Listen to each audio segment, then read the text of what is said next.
Hey guys, Brandon Furchess, LS4 King. Today I want to do a technical video discussing turbo manifolds for the LS4. A few things to keep in mind when you're planning out your build. You might want to discuss them with your builder, or if you need to get in touch with me to have a set of these fabricated, you can definitely do that as well. But I figure I'll go over the benefits of doing a setup similar to this. So starting with the Oem manifolds, this is a front manifold, this is a rear. This is the one that you'll find closest to the firewall.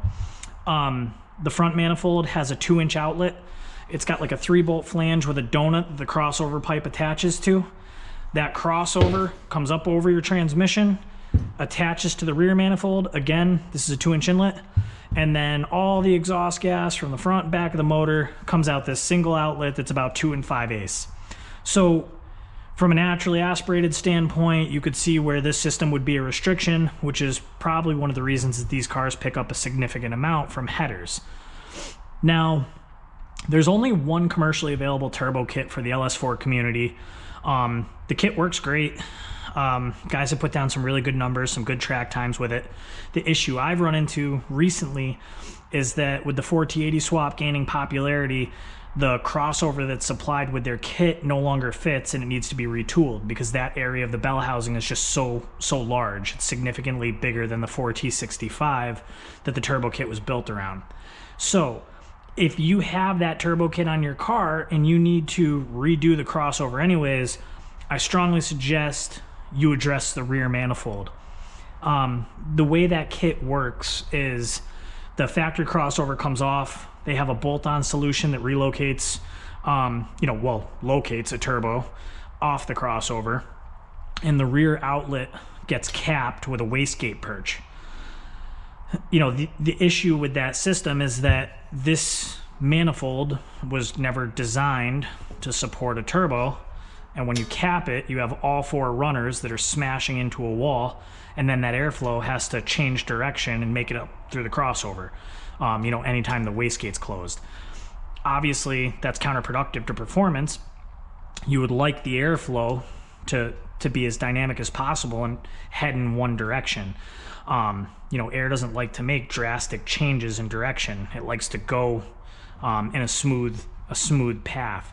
So, I understand why they did it. It was a price point. It was utilizing components that were already on the vehicle, so they could pass those savings on to the customer. But if you're like a max effort type deal, or you're trying to make 700, 800, 900 horsepower, you're not going to want to use this rear manifold.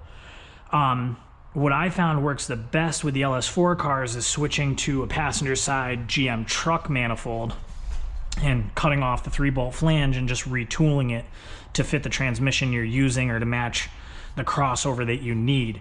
As you can see, the 4 runners all collect in a lug, very much so like the front manifold, and it gives you a nice smooth transition, directs exhaust flow, the correct way, and you're keeping all that heat and energy and velocity going, which is what you want in a turbo application. You want that exhaust gas to hit the turbine wheel with as much energy and efficiency as it possibly can. So, GM truck manifold, preferably non-EGR. You're just going to want to, cut that 3-bolt flange off if you're going to take a stab at doing it yourself. And I suggest you build it out with some Schedule 10 tubing.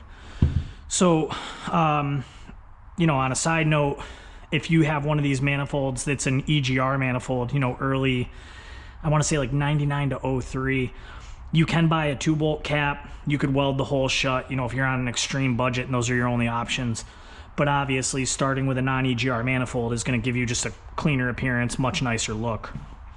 The front manifold, way easier to attack. As I mentioned, the outlet is 2-inch. So what I do, I just clean it up, cut all the 3-bolt stuff off, radius the manifold to make it look nice, presentable, and clear up a little bit of area. And I just weld that 2-inch vibrant V-band directly onto the manifold.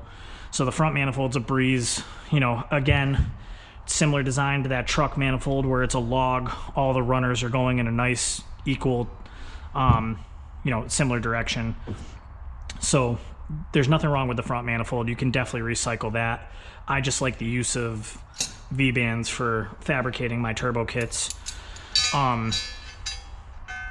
Actually, for those of you that aren't familiar with how V-bands work, I use Vibrant V-bands because they have a locking ring. Some of the Chinese ones I think do now as well, you know, like some of the eBay ones. But my main reason for running the Vibrant stuff is that you can buy replacement parts.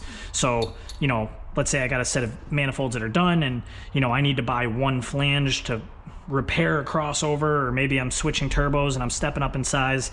You can buy individual sides of the V-bands from Vibrant.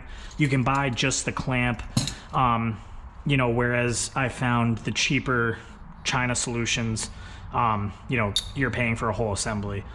And again, I haven't found the same build quality as the Vibrant pieces. They have a nice register for 060 wall tubing. They've got the locking ring. And the way a V-band works, I don't know how well you can see it here in the video, but there's a taper on the side of each flange. Well, the clamp also has a taper. And as you tighten the clamp, it wedges these two machine surfaces together and they actually seal one-on-one. You know, you don't need any sealant, you don't need any RTV. If you find yourself having to apply that stuff to these, then, you know, typically you have a flange that's warped during the welding process. Somebody probably put too much heat to it and they pull away. They get wavy, just like anything else would.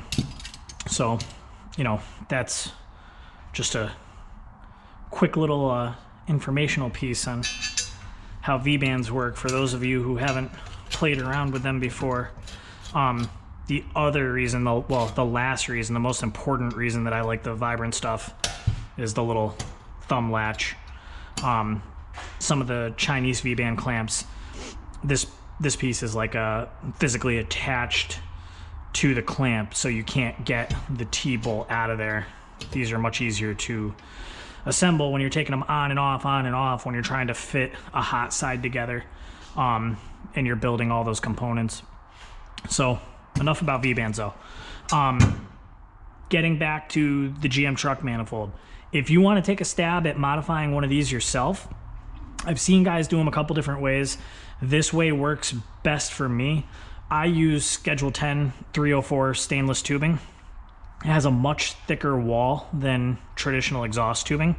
So exhaust tubing is going to have a wall thickness of about 060, whereas 2-inch Schedule 10 has a wall thickness of 109. And as you can see from that piece that I chopped off the truck manifold, you know, it's much similar in wall thickness. So I find that beneficial. I find that beneficial because it helps retain all that heat inside of the manifold. You know, again, we kind of touched on this a little bit earlier. You want the exhaust gas coming out of the cylinder head to hit the turbine with as much heat and energy as it possibly can. So using a nice thick manifold that's not going to dissipate heat as quickly as thin exhaust tubing is beneficial to that process. So that's why I use the Schedule 10 stuff. If you've never used Schedule 10 tubing before, you're going to want to do a little bit of homework online because the sizing charts are different than typical nominal tube sizes. So I'll attach a link so you can see what I'm talking about, but 2-inch Schedule 10 is not 2-inch OD. So that's just something to be conscious of when you're shopping for material to build something like this. So while we're discussing exhaust and the LS4s, one thing I would like to cover is just misinformation. You know, I see these posts come up on the LS4 Facebook group pages all the time. I get customers that say this to me all the time. Your crossover, whether it's naturally aspirated, turbocharged, I don't care if it's headers, I don't care if it's exhaust manifolds, a crossover is not going to cook your transmission. Please stop saying that. I can't tell you how many posts a day I see where guys are like, oh, better put heat wrap on that, or that's too close to the transmission, you're going to cook it. Absolutely not. It's just a fallacy. Just stop spreading that rumor. You know, think about what you're saying. You know, the bell housing of the transmission is hollow, and then inside of there, inches away from the surface of that aluminum, is your torque converter. You know, just the idea of exhaust radiating from this tube and saturating the bell housing and then superheating your converter and cooking the transmission, It's just stupid. Stop saying it. It's not true. It's not going to happen. You know, that's my little rant. I'm so tired of trying to explain that to people. You know, you don't need to invest in header wrap unless it's just to keep overall engine temperatures down, you know, under hood temperatures down. But I mean, if you really are convinced that that crossover is going to melt your transmission, then I mean, what about the front manifold? It's inches away from the fans. How come those don't just disintegrate and cook your radiator and overheat your motor? So again, it's just pet peeve. I see it all the time on the internet. I don't want to be a jerk and have to explain it in every single post. Just if we could stop spreading misinformation, that would be excellent. You know, I hope you find all this other information useful. You know, you could see where some of the shortcomings of the rear exhaust manifold are. You can see where some of the benefits of the front manifold are. You know, these are all great things that you can discuss with your builder or whoever you're trusting with your vehicle. If you would like to purchase a set of modified manifolds, get in touch with me. I have no problem building them for your combination. We could do them with dual 2-inch outlets. I can do them up to dual 2.5 if we port the front manifolds. Rear manifolds are a little bit easier to convert to 2.5. It all comes down to your goals and what you're trying to accomplish with your combination. So I hope you found this information useful. I'm going to keep pumping these out. So if there's anything you'd like to see, drop it in the comments and I'd be happy to discuss it. We can go from there.